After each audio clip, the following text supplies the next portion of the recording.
This time on the Farm to Table Direct Show, we delve into the fascinating and vital world of traditional herbal knowledge and safe practices in herbal medicine. How can ancient wisdom passed down through generations of traditions guide us in a time of misinformation and unsafe practices? Join us as we sit down with Dwayne Hall, an expert whose unique heritage and expertise illuminate the path to safe and effective herbalism.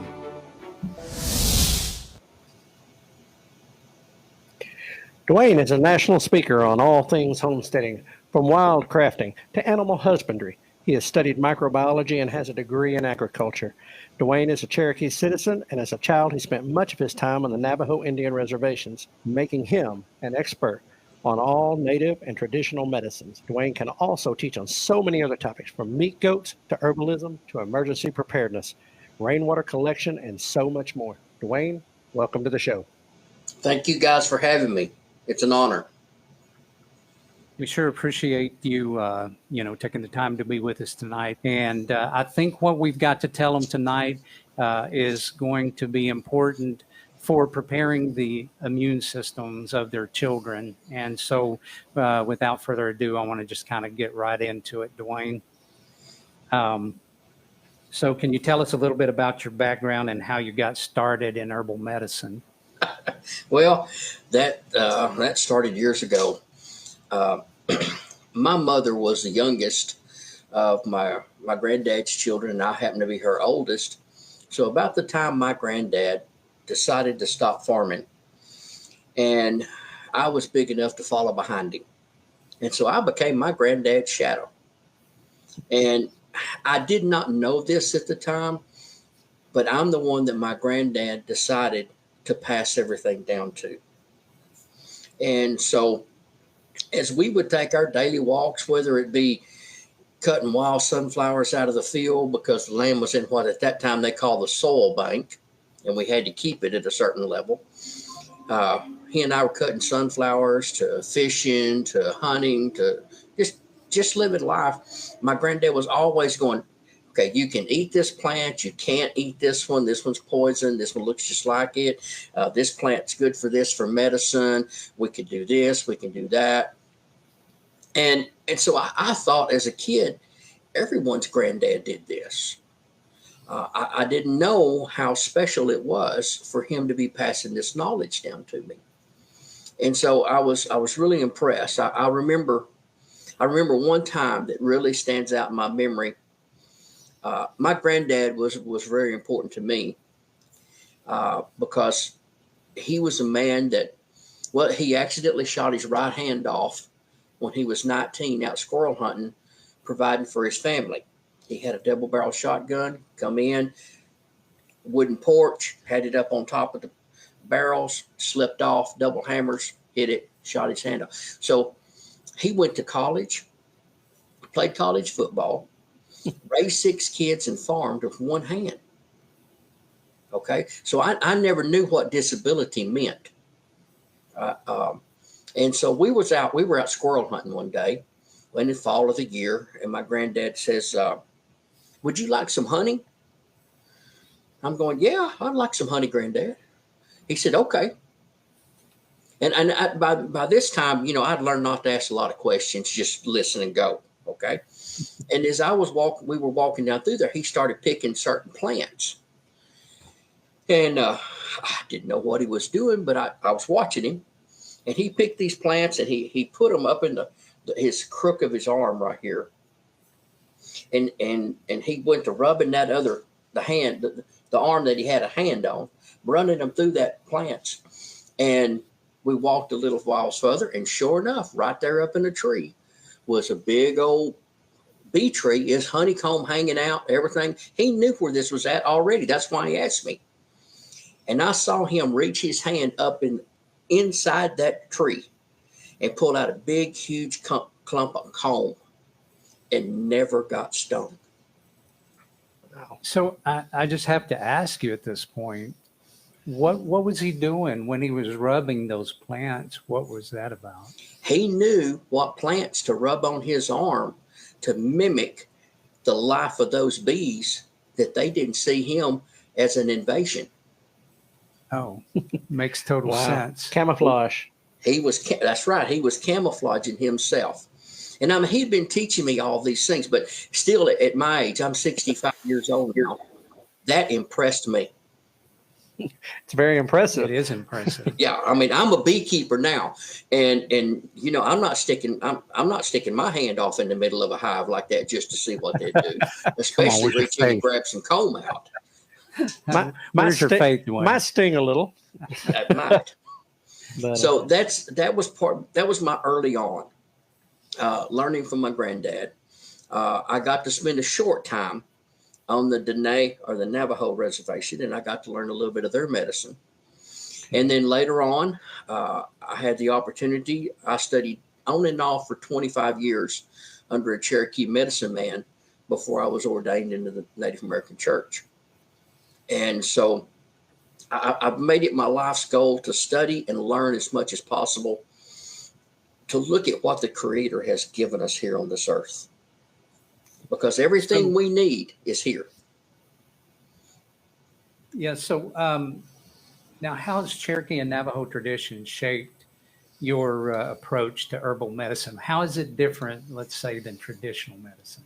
Well, what we call traditional. What we call traditional, I guess, might be called non-traditional to you. Yeah, you know, we've only had pharmaceuticals for about the last 150 years or so. Right. You know, you go back 150 years or so ago and you look in a doctor's bag, and what did you see? You saw herbal medicine in it. Okay. So, you know, we've just gotten away from that a little bit. But what really has impressed me and quickened my heart is that we are to live a natural life. And that natural life is given to us freely if we will respect it, care for it, and use it accordingly. And so that's one of the reasons that's drawn me so close into this, is that this is what to me, this is what the Creator intended us to do to begin with. So, you know, I've learned a lot of things, and I'll give you some examples. Aspirin. The natural form of aspirin comes from willow trees. Okay. So therefore, you know, we just taken and synthesized it in a lab. A huge majority of all your pharmaceuticals were first found in nature. Yeah. And, you know, I mean, that and we're going to dig into that here in a little bit, but I mean, that is such a big transition of where they've tried to mimic nature with some not positive effects. Yeah, that's right. Usually, because when you start synthesizing, you don't use all the constituents that the Creator put in that. So sometimes that brings in problems. Now let me say this right off the bat. One, I am not a licensed physician. I do not diagnose, nor do I prescribe. Okay, that's called a CYA. Cover your anatomy. Right. Okay? So I want everybody to know that right off the bat. Now, I am 6 hours away from being a microbiologist. I've studied extensively in the medical field, in college and away from college, both. I just, in my opinion, that's a more natural approach. Right. Do you want to take this question? Yeah, we can. We got a question from one of our people following, Mickey, and said, ask what your grandfather used on his arms to stop the bees from stinging, and said, thanks for sharing your story. You know, I would love to be able to answer that. and I have gone out and thought about that and walked among the plants to find that. And I don't know exactly which plants they were, and I probably never will. That's probably happened just for me to benefit from that. Right. Now, one of these days, the Creator may tell me, pick this plant, and this plant, and you can do the same thing. But as of right now, I don't know. I would love to know that. That's has stuck with me all these years. But I'm sorry to say right now, I don't know. Right. I think you've probably asked the question a lot. So, Mickey, there it is. Thanks for your question. Absolutely. we kind of going to transition just a little bit. You know, you've gained this traditional knowledge from your grandfather and from the Native Americans being on the reservation and all that, and the time of tutelage and your study. Um, there's a big difference in the traditional and modern practices, and I mean, you know, kind of, I guess the difference, or where you see the dangers, you know, in the rise of quote quote as you told us in pre-show, Pinterest herbalist and misinformation about it. Well, anytime things start to be popular, people tend to jump on that bandwagon for their own interest, and whether they really know what they're talking about or not. I see people. They'll take only 48 hours on the computer, and this company will send you a certificate that says you're a certified herbalist. Wow. Doesn't That's seem like 48 a lot of time. hours. Yeah, on a computer. Okay. And I don't know if anybody's used one of these programs that you can get on your phone, you know, Leaf Snap and all those things. And everybody goes, "Oh, I don't need to study. I don't need the books. I don't need to learn. I don't need anybody to teach me. I got my phone." Well, I have found the vast majority it's wrong, Right. because in nature there's a yin and a yang. We have plants that look very, very similar, but one is a good plant, one is a healing plant, and one is a poison. Now, that poison could have uses.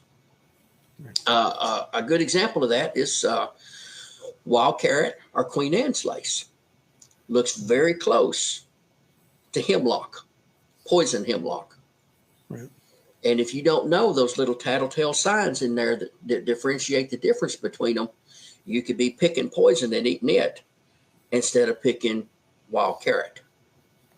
And so we've got folks that's out there, and they're looking. Someone to put something. You know how this is. Just because it's on the internet, folks, doesn't mean that it's right.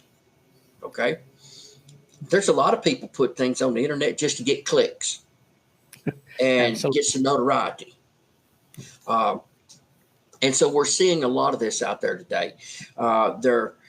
There's books that's out. I mean, there's one herb people ask me about all the time right now. "Oh, Dwayne, do you have any wild lettuce? You have any wild lettuce tincture?" And I'm going, "Yes." "Well, I want to buy some." "No, we don't do that." Okay.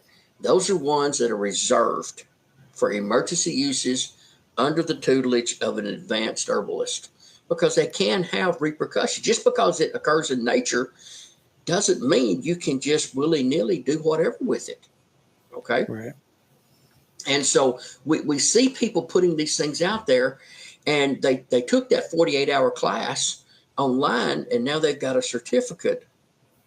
And I'm so appreciative that they took at least 48 hours to learn that much. Okay. Right. Just But don't seem like enough. that's at not all. enough to be telling people what to do. Okay. Right. And especially today, we have so many people are on pharmaceuticals, and they want to go in. "Oh, I want to get off the pharmaceuticals. I'm going to start taking this because I read on the internet that this is good." Right. Well, did you study for any contraindications? You know, I had a lady the other day. She called me up and she goes, "Dwayne, what's wrong? What's wrong?" She said, "My blood pressure dropped out this morning." I said, "Well, did you double up on your medication? Did you whatever?" And she's taking pharmaceuticals for her high blood pressure. She goes, "No." I said, "Well, let's go back over what you ate for the last 24 hours. Well, I was having supper last night, and she told me what all she had. And I said, "Is there anything else?" She goes, "Well, I was reading where garlic lowers blood pressure, and I ate me a big old clove of garlic, and it was great. I liked it." And I'm going, "That's why your blood pressure bottomed out. You just doubled up on your medication, because garlic lowers blood pressure too. And that combined with what your pharmaceutical is, you bottomed it out." Wow. So there has to be a balance in there. And we there's a lot more questions that we need to ask rather than just Somebody said that worked for somebody. Okay. Let's go ahead and take a question. Let's take that question with Scott. Yeah. Right. Let's see. Okay, this is from Scott. It said, with all the information out there, how can the average consumer find and disseminate who is giving us the best and most accurate information? I'm looking for a natural remedies for health. Well, you know, the first thing I'm going to tell you is pray about it. Okay? Yep. You need to seek the will of the Creator. And I believe, in my belief, that when we do that, that person will appear in our life. If we ask for it, that will happen. Now, you can ask for their credentials. You can ask where they learned, how long they've been studying, what they know. So educate yourself, just like you should educate yourself on the pharmaceuticals. Just because they give you something, read what the side effects of this thing are. Most people don't do that. They just willy-nilly take it. You know, you need to take charge of your own health. Whether you're going the natural route or a pharmaceutical route, you need to take charge of that, okay? Ask around in those natural communities. Those natural communities will usually know somebody. This person knows what they're talking about. Like, these people are good. You know, you guys have had Restoration Farms on your show, right? Right. Yes. Okay. You know, I think those people know what they're talking about. Right. Okay. Ashley and Stuart, they know what they're talking about. They're really good at foraging.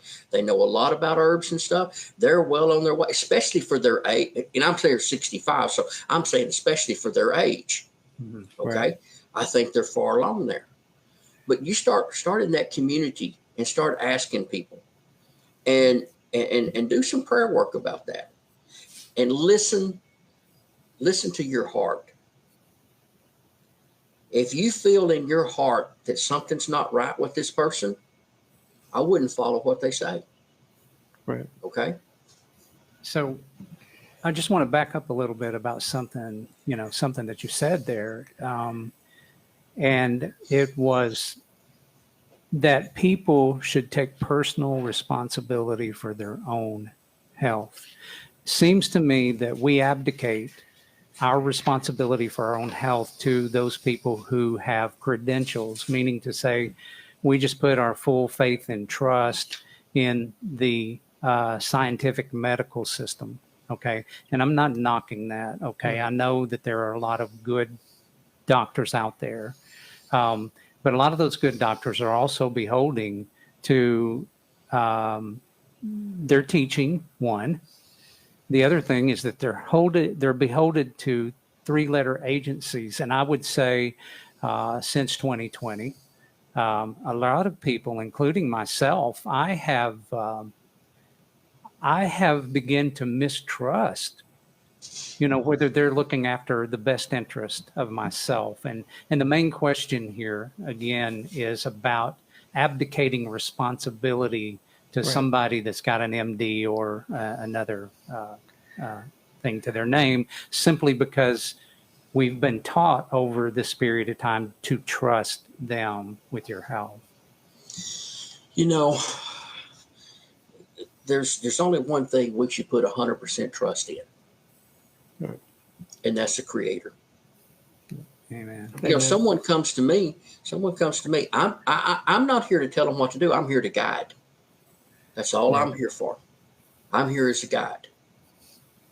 And it's just different out there. And we need to learn, we need to get back to that. Okay? We need to do our own soul searching and looking as to what might be good for us. And test those things out before we just jump into something. I mean, my gosh, guys, look on the TV. I don't watch much TV, but when I do, half the commercials are, "Did you take this? Well, here's this lawsuit." Right. You know what I mean? Yeah, every day. And that stuff passed the FDA at one time. Right. That's a good point. That's some stuff on my own personal watching and reading and stuff about the fact that the fact that in some of those agencies they profit from these medicines that they approve. And so things are making it through that maybe shouldn't make it through or wouldn't otherwise. And I mean, that's just I don't want to dig too deep off into that particular issue, but it's just the fact that knowledge of the fact that we can't trust everything without verifying. Reagan's old statement, trust but verify. And, there's a reason when I get a medicine that it's got this many pages of information, that goes with it. And, if you start taking herbal remedies for different things, different herbs, you should study up on those. Okay, and know. But one of the big things we should do is we should stop treating the symptom. Absolutely. And start treating I shouldn't say the word treat. We should, quit looking at the symptom and look at the cause. Absolutely. Right. Because Absolutely. if you take care of the cause, the symptom goes away. Yeah. Usually how it works. Yeah. Right. Okay. So circling back to a point that you made about learning and not abdicating our own responsibility to understand the medicines that we might be considering taking. You emphasize the importance of deeply learning about a few herbs at a time and really going deep on that. Can you explain why you think that? Well, if you're wanting to learn, and I think everybody should learn some level of herbalism, okay? I'm not saying you need to become an herbalist, but you need to have a working knowledge of these to a certain extent. And I see people that come to me and they want to learn 100 plants in 6 months. Okay. Well, my apprenticeship with just one man was on and off for 25 years. You're not going to learn all that. And when you really talk to the herbalists, especially if they're native trained, they don't have to be. You go all over the world. When you look at I'll call it the Aboriginal societies, okay, right. They're going to do the same teaching. Okay, the same teaching is learn to have a relationship with that plant. You can feel the energy of that plant and what that plant does. Learn that plant in every stage of its life. Be able to identify it in every stage of its life. And so I used to tell people, if you're going to learn this, pick 5 plants, 5, and learn those plants really well. Learn what type of environment they grow in, because that's what they like. Don't try to put them in something that they don't like. Let nature take care of it. So learn that environment that they grow in.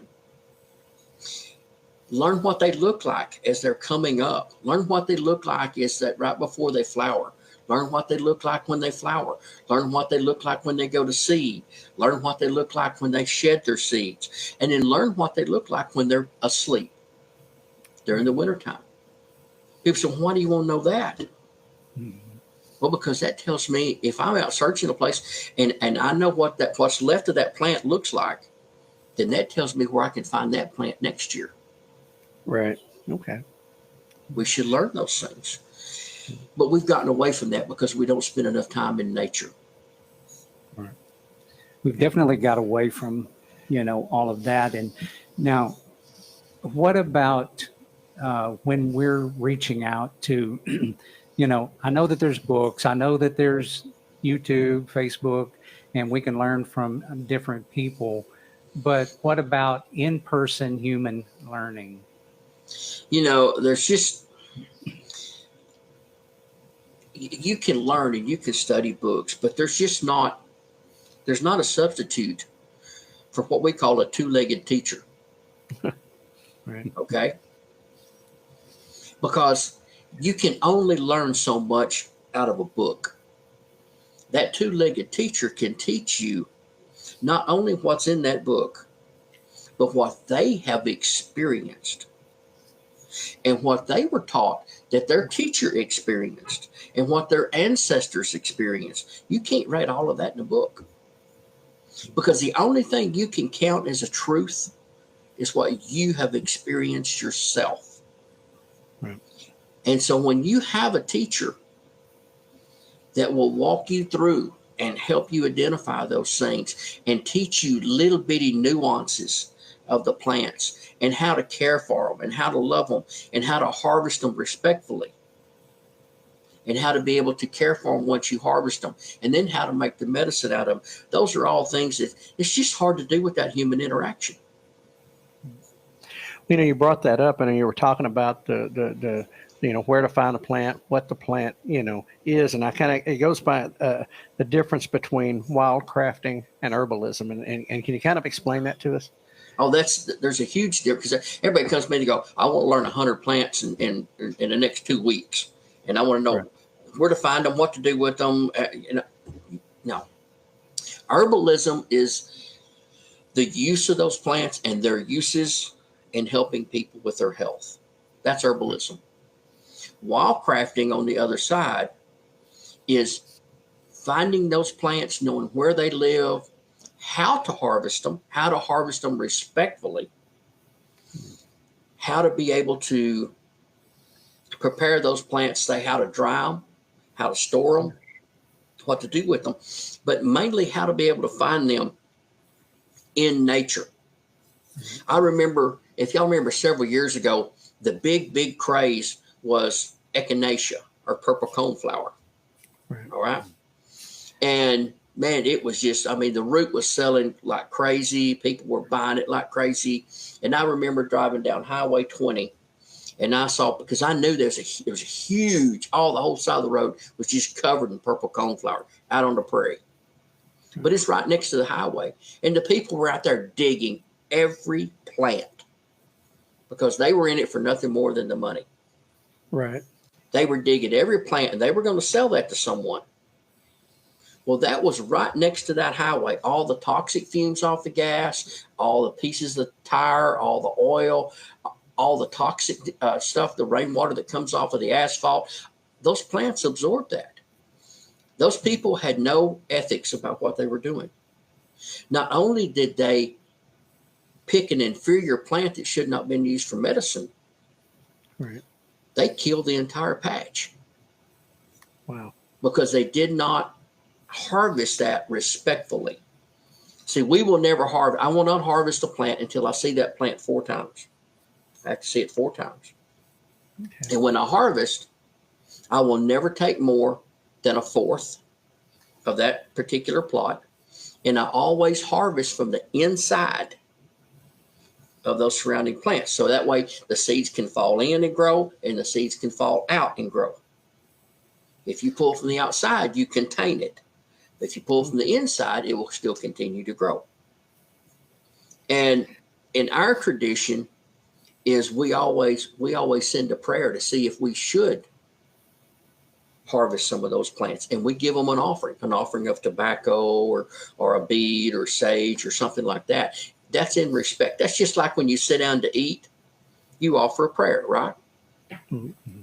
Well, we offer those prayers before we ever get it to the table, before we ever take it.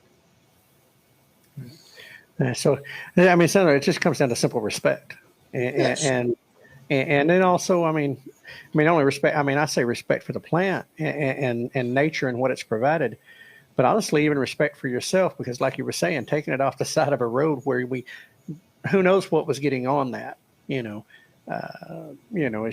just not good practice. I can see that as not good practice. Are asking Dwayne, how can people get in touch with you, and where can they find more information on Red Feather Farms? Well, really and truly, probably the best place to get in touch with me right now is going to be through my Facebook. Red Feather Farms, okay, on Facebook or Instagram, but I check Facebook a lot more than I check Instagram. Okay.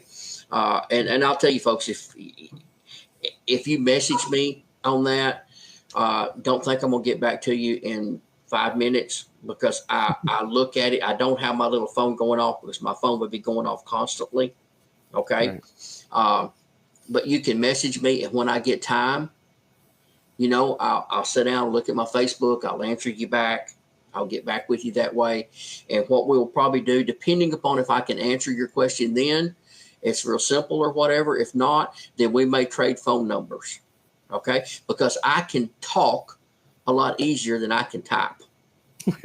Right. Okay, and Yeah. so we may trade numbers at that point, and then we can talk or text or whatever. But I'd rather probably in a lot of issues talk. Sometimes people actually will come see me.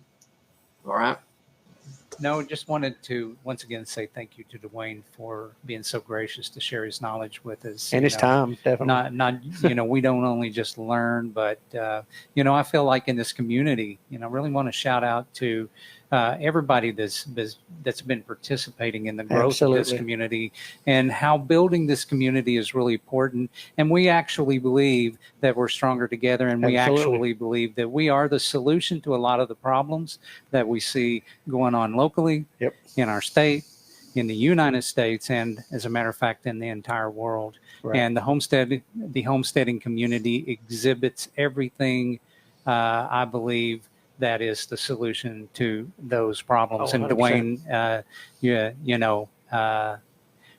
Well, you are an exceptional illustrator of that very fact. And once again, like I said, we just want to thank you for showing up and sharing your information and the knowledge that you've got, because that's what's going to do it. That's what's going to pull this community together, and it's going to bring things a little bit back home. And as as one of the things that we say is take another link out of the chain, that Yep, food shorten that supply chain. chain, shorten it up a little, Yes. get to know your local farmers. Yes. And get some local information, because there's a wealth of knowledge and a lot of it that we almost lost. Okay. Yep. We've Yep. become dangerously close to losing it. Yeah. And though the things that's happened to us in the past, especially over the past since 2020, it, as bad as it was, it's got some silver linings in that cloud. And that silver lining is people have Waking woken up. up a little bit. That's They're waking up, and they're realizing that we've got to source our food a little differently for our own health and also for our own security. So there If we you go. don't mind, I'd like to. My last words here. I'd like to put a challenge out there for folks. Okay. Okay. I believe that for things to change, people have to change. Right. So be the change you want to see. Absolutely. That's it. 100% right there. Yeah. It is it is absolutely that. I mean, if you that's honestly that part of what we got us even started, was seeing what we've seen and not being able to keep our mouth shut about it. Right. And stumbling into and I say stumbling because that's literally what it was, stumbling into the homestead community. Right. Yeah. And finding people like yourself that are living the solution. And that's what it matters so much. And so, yes, be the change that you want to see. I'd like to thank everyone for watching, and be sure to check out our part 2, where we're going to talk about the toxic environment that we live in today and a 3-step approach to cellular detoxing. So we'll talk about learning to grow your own herbal medicines, the story of the elder plant, black cohosh, milk thistle, burdock, and more. Always remember to like and subscribe, and leave us a comment about what natural herbal subject that you would like to talk about in the next show. So until next time, may the sun shine on your face, the wind be to your back, and your footsteps be sure.